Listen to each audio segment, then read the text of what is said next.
what fun it is to have at a time in the movies. Love me some movies.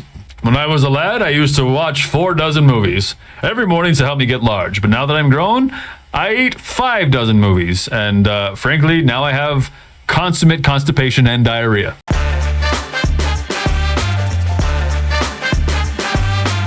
Superman! Boom.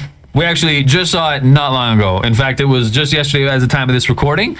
We saw Superman, James Gunn Superman 2025. My friends, if you need a movie to help you feel good after a long day of not feeling good, maybe watching the news and everything really kind of sucks and you just need something to give you a little bit of gas, and I don't mean the kind that comes out of your butt, I'm talking about the kind that actually revitalizes you, like nourishment, something that can help you fight one more day, do the things you got to do for one more day. I think it might be Superman. This is a feel-good movie. There's a lot of talk right now, right, about like Superman woke this and Superman that and Shut up.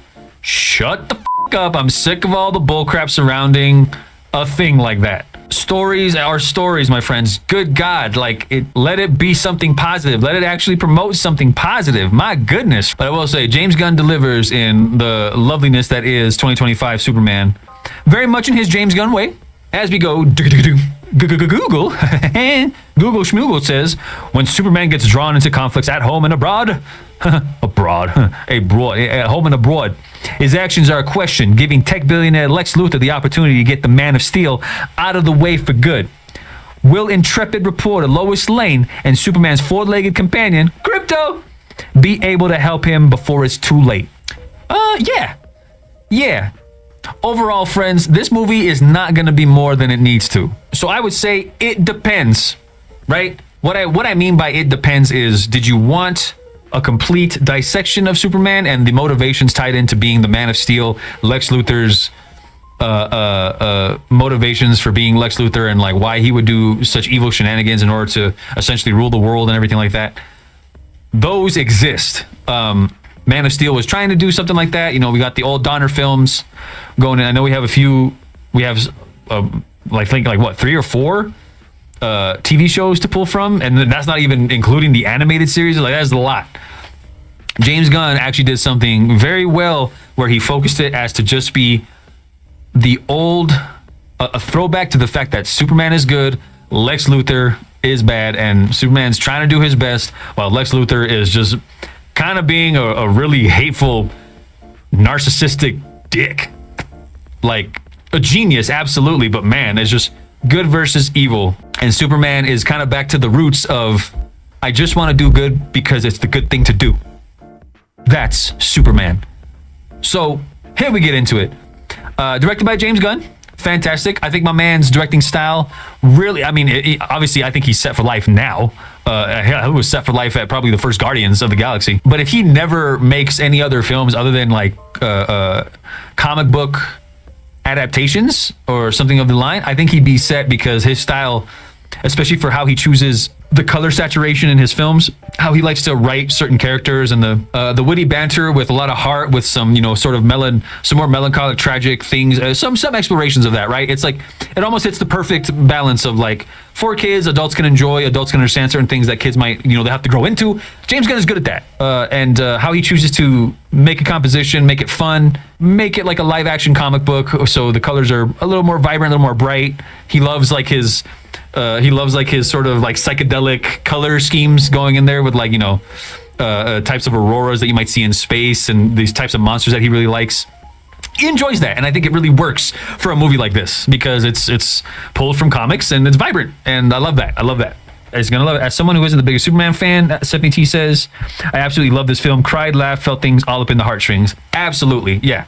Like I said, there's so many iterations. There's so many things you can do with Superman, and like, that's got to be hard. If it was given to me, I would probably panic and just poop into my Depends so much that I would pass out and be in a coma for the next 8 years, because that is a choice that you have to make, pulling from so much source material.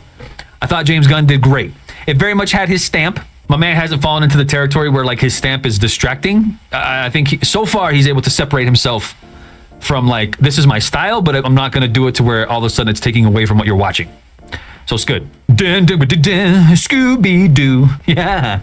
Okay, so the cast. A man is really good at casting people who like love these types of characters / caricatures and grounding them a little bit, which is awesome. David Cornsweet and Rachel Brosnahan. David Cornsweet, David and Rachel, Clark and Lois, beautiful. The chemistry on screen was great. She's a tough cookie, man. Lois Lane doesn't have a problem speaking her mind and getting that information out there, and she executed her Lois Lane with like poise, like the grace, but you can tell like if anybody ever comes at her with bullshit, she's gonna let you know, which I very much appreciated. And she does what she can to help Superman in the way that she can, and more so to try and expose the evil shenanigans of Lex Luthor. My man David Cornsweet as Superman. What a crazy thing it might have been to get cast as the Man of Steel, right? That's got to be exhilarating, but also maybe a little scary. I don't know. If I ever speak to him, I'd ask him if he was worried at all. But he definitely, my man's got some like, obviously he'll get frustrated. He has his range of emotions, but nowhere in there did I not believe that at the end of the day, he was trying to do good the best he could as Clark and Superman. Like to the point where he's trying to save things that most anybody wouldn't try to save. That particular way of writing Superman, I got Doctor Who vibes. Like the Doctor, and maybe I haven't seen it in a while, but like the Doctor, if you know the lore of the Doctor would try to save who he could, or who they could. Now, the Doctor would try to save who they could before terminating things, because the Doctor believes in chances. The Doctor believes in growth.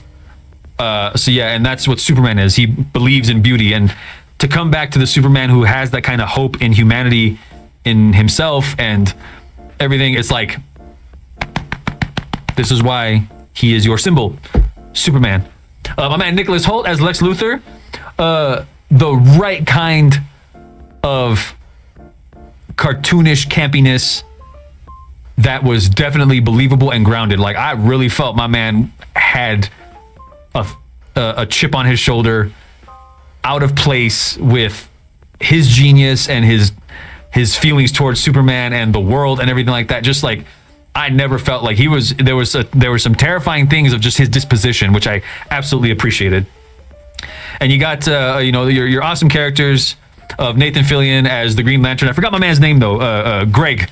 No, not Greg. Guy Greenwald. Damn it, forgot his name. But yeah, Nathan Fillion knocking it out of the park. Isabella Merced, I know she's hot right now because of The Last of Us. She wasn't in the movie all that much, but still, she did exactly what she did. Hot girl was.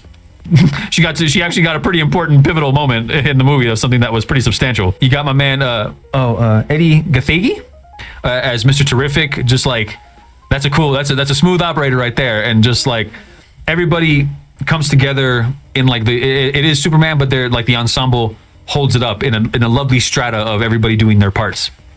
And that's a shout out to the entire cast. I would like to give, before I go on to butt cracks, before I smoke the crack pipe, I would like to give a shout out to, I love the fact that they did a beautiful homage to the original John Williams score in the form of an electric guitar.